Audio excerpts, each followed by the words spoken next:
All right, so welcome to week 2 of this course on the historical books. We're going to be focusing this week and next week on the book of Joshua. And so I want to just keep in mind here for you that you do need to be reading through the textbook, the Understanding the Bible commentary series with Joshua, Judges, and Ruth. And you do want to read through the sections that I'm going to be covering in the lecture that correlate to the commentary as well.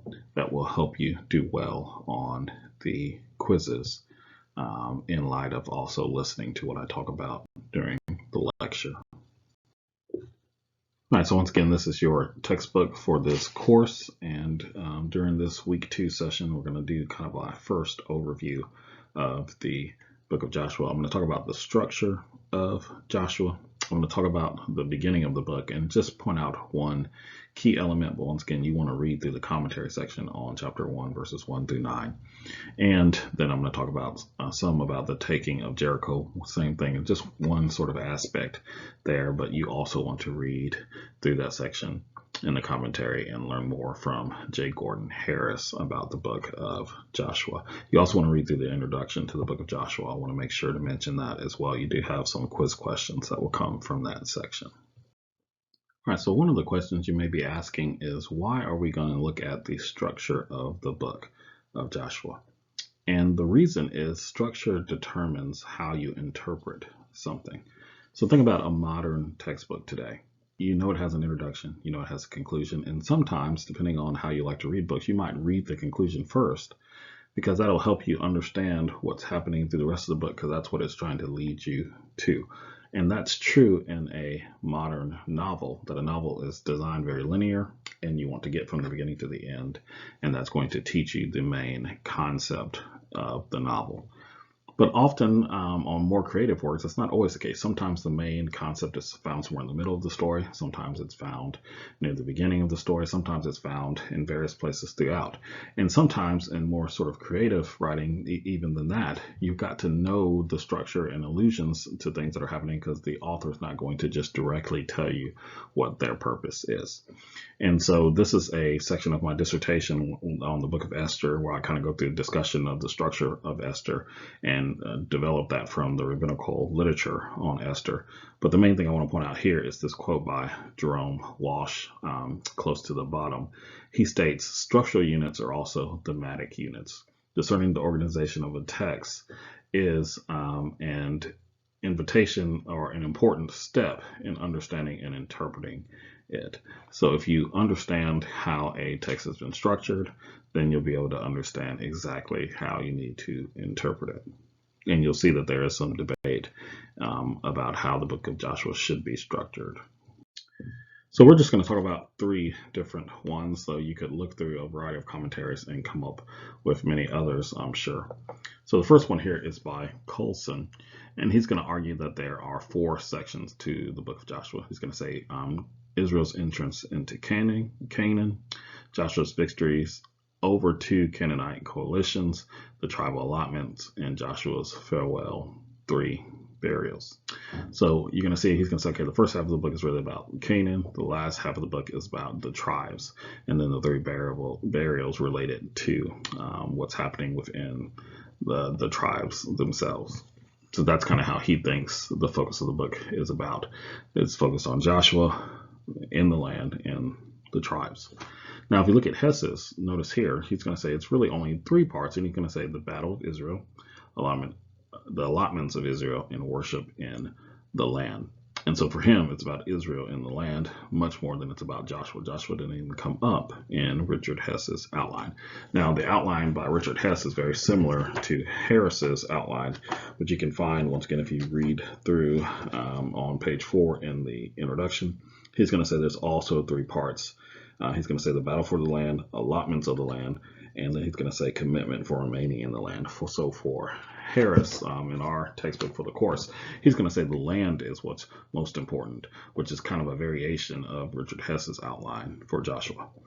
And so then Victor Hamilton, I wanted to include his as well. He's going to say, okay, preparation for entry into Canaan land, allocating Canaan land, and holding on to Canaan land.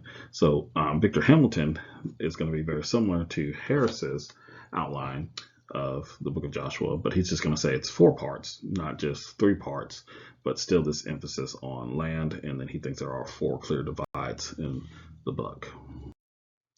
Now, without getting in too much into a debate as to why I would disagree with those, I think there are just 2 sections to the book of Joshua. And I'm going to say section 1 is about Joshua as a leader, and section 2 is about Joshua as an elder, and that they both have a clear introduction. The introduction to the first section is in chapter 1. The introduction to the second section is in chapter 13.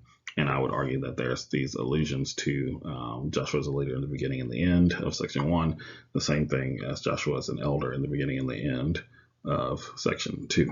And then you have the wars that happen that kind of get further down in section 1. And then I would argue it has a clear epilogue and then sort of an overview after the epilogue, and an epilogue being just a conclusion to a section. Then the same thing happens in the first part. You got the introduction and epilogue. You have this allotment of land, and then it overviews kind of what has happened, talking about, just like in the other overview, past victories and present victories. It's going to talk about past deliverance and present deliverance, and then give you the epilogue. And what I found interesting is that Harris makes this same sort of argument. He's going to say chapter by chapter, the book describes Joshua emerging as a leader like Moses until he too is called the servant of the Lord after his death. Joshua tells how God develops leadership and defines its characteristics. So when he goes over the themes of the book of Joshua, he's going to say Joshua, or the idea of leadership, is the most important part of the book. And to me, that's similar to what I'm arguing here, that Joshua as a leader and Joshua as an elder is the main point of what's happening in the book of Joshua. Now, you don't have to completely agree with me. You can go with some other scholars' structure.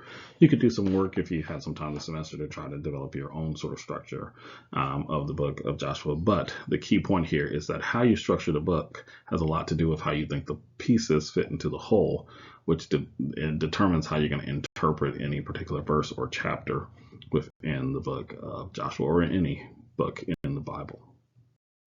All right, so that is why structure is so important. Structure is going to determine how you interpret any particular part of a book in the Bible or in any form of literature. So now we're going to talk about one part of that structure and how that relates to Joshua as a leader. All right, so even though there is a variety of ways to talk about the introduction to Joshua in this first section, we're just going to focus on verses 1 through 5.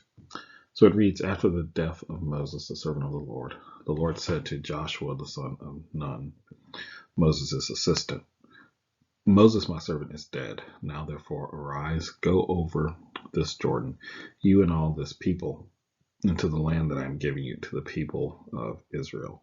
Every place that the sole of your feet will tread upon, I have given to you, just as I promised to Moses. From the wilderness of this Lebanon, as far as the great river, the river Euphrates, all the lands of the Hittites to the great sea, toward the going down of the sun, shall be your territory. No man shall be able to stand before you all the days of your life. Just as I was with Moses, so I will be with you. I will not leave you or forsake you. So on a surface reading, this is just mostly giving you the background. It's saying, okay, after the death of Moses, which is connecting you to the end of Deuteronomy that came before, that God spoke to Joshua, the next in command, who would be Moses' assistant, and the next person you would expect to take leadership in this sort of scenario. But then it wants to kind of clarify for you what it is that God said, that, okay, Moses died, and therefore I'm going to be with you. You go into the land, cross over the Jordan, and take the territory. But once you look into this a little deeper, there are some theological overturnings that come up in this passage. So I'll talk you through those very quickly. All right, so a year or two ago, I taught an advanced exegetical course on Joshua, Judges, and Ruth, and we went through a lot of the Hebrew and whatnot. And so I just left my notes in Hebrew, but I'm going to talk you through them, in English. So the first thing you'd want to notice here is that the beginning has, and it was after, this same phrase occurs at the end of the book in Joshua 24, 29. So there's kind of a connection between it was after this and it was after that that appears at the beginning and end of the book of Joshua. But what's more important is the same sort of thing that Harrison points out. So let me get my pen. So here in Hebrew, you have here that Joshua was the servant of Moses. And then by the end of the book, he becomes the servant of the Lord, a phrase only used of Moses in the Hebrew Bible. So the idea here being that Joshua transitions from being just this person who followed after Moses to, in a sense, taking on the full measure of what it meant to be the servant of the Lord, someone just as qualified as Moses was. Now, something else that's interesting there is that there's a connection with this in the idea of being led by the Spirit of God. So like in Numbers 11:28, you have the same phrase, Joshua the son of Nun, the servant of Moses. And so that same sort of phrase is begun at the beginning.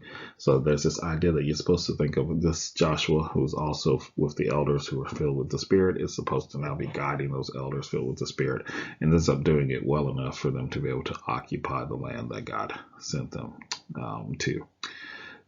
Then you have this sort of allusion to the Exodus narratives in Exodus 11:8. So you and all the people here in verse 2, and the same idea here is that you and all the people are now also going to participate in a new sort of Exodus, and this occurs throughout the book of Joshua over and over again, that you and all the people are going to do the same sort of event. Just as God delivered them from Egypt, you're now going to, in a sense, deliver the promised land as God designed it. Now, the next few ones, notice here, you have a lot of parallels here with Deuteronomy 11. In Deuteronomy 11 here again, in verse 2, 3, and 4, and into verse 5. So I'll go ahead and read that to you. And Deuteronomy chapter 11. So if you'll start, in verse 24 here, it says, every place on which the sole of your feet tread shall be yours. Your territory shall be from the wilderness to Lebanon, and from the river Euphrates to the western sea. No one shall be able to stand against you. The Lord your God will lay the fear of you and the dread of you on all the land that you shall tread, as he promised you. So that same thing, just like I just read a second ago, is repeated to Joshua. So it's as if the Lord is saying the same sort of thing I said to Moses that was going to happen to the promised people is now going to happen to you. Now, this also has some sort of connections to Deuteronomy chapter 5, which also has a sort of focus on keeping God's commandments. So this is not just a blanket promise of unconditionalness that no matter what you do, I'm going to be with you. This is if you follow my commandments and you bring about this sort of new exodus by living holy for the Lord, living in his Spirit, then I'm going to make sure that this promise comes true, that the nations are going to fear you and that you'll be able to conquer this land. And then the last thing we're pointing out here is at the end here in this connection to Genesis 28:15. So if you go there, you've got the same sort of phrase here, and I'll be with you and will keep you where we go and bring you back to this land. For I will not leave you until I have done that which I promised. And so the idea here is the same sort of promise that is given to Jacob, who gets this promise because of his father Abraham. It's the same sort of promise that God is making to Joshua, and in extrapolation to all of his people, so that we can all know that God is going to never forsake us or leave us as we walk in his commandments, live by his Spirit, and bring about his purposes here on the earth. So all of that is embedded into this section on Joshua and him being a good leader, just as much as the basic story of him just passing on the leadership role from him after Moses. And so in that class, one of the things that we would do is that we would do this sort of theological discussion and look at the Hebrew text, and then we would break that down into a form of a sermon, exegetical sermon based on the research that we were doing in the course. So if I was going to, So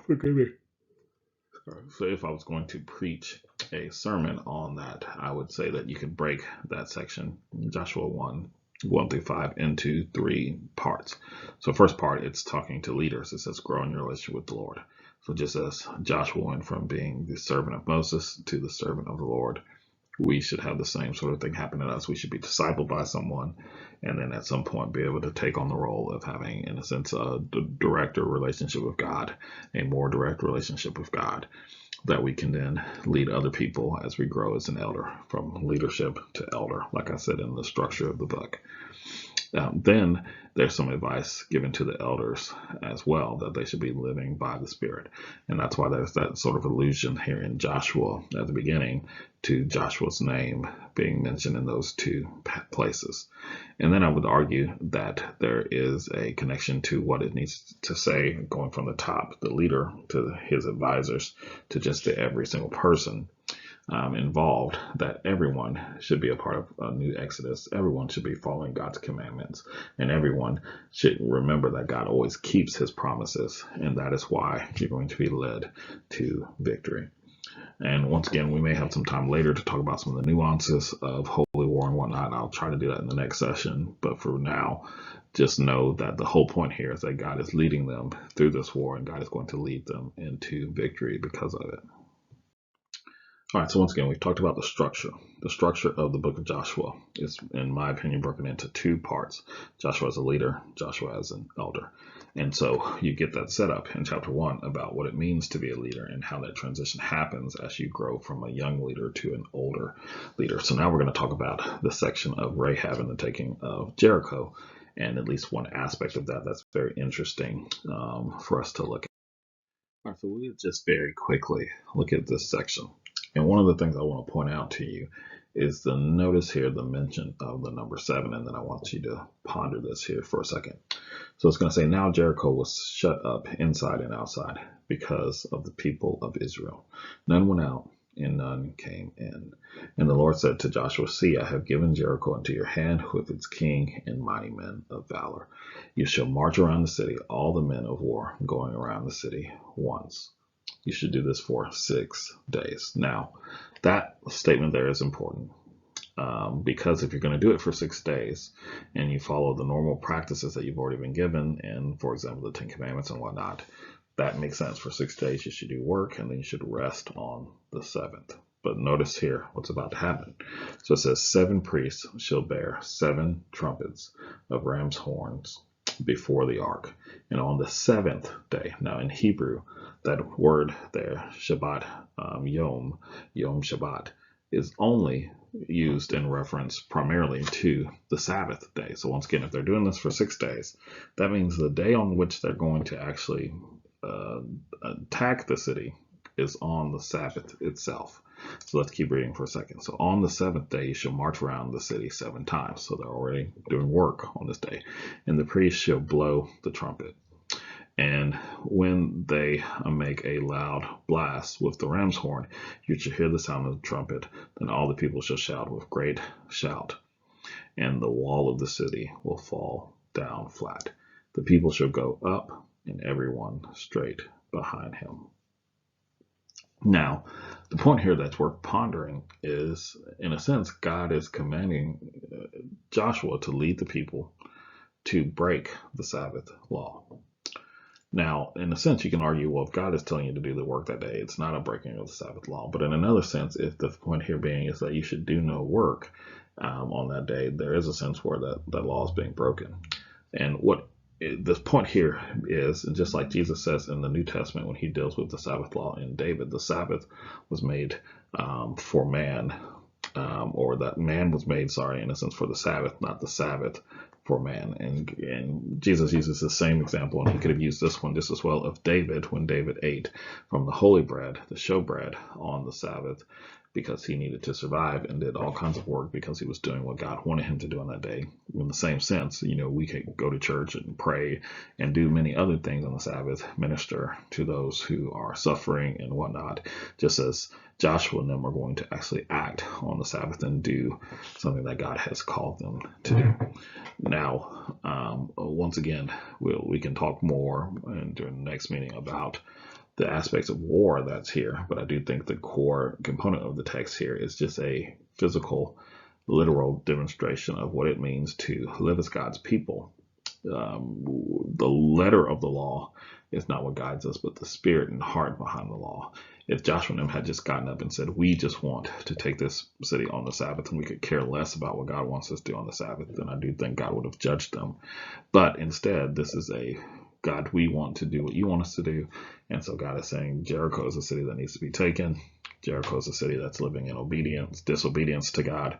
So in order for you to take the city, you need to live in obedience and do what I'm telling you to do, even if that would mean you would not do a normal practice that you would do on the Sabbath. So I'll leave you to ponder that more this week as you meditate on these earlier chapters of Joshua this week.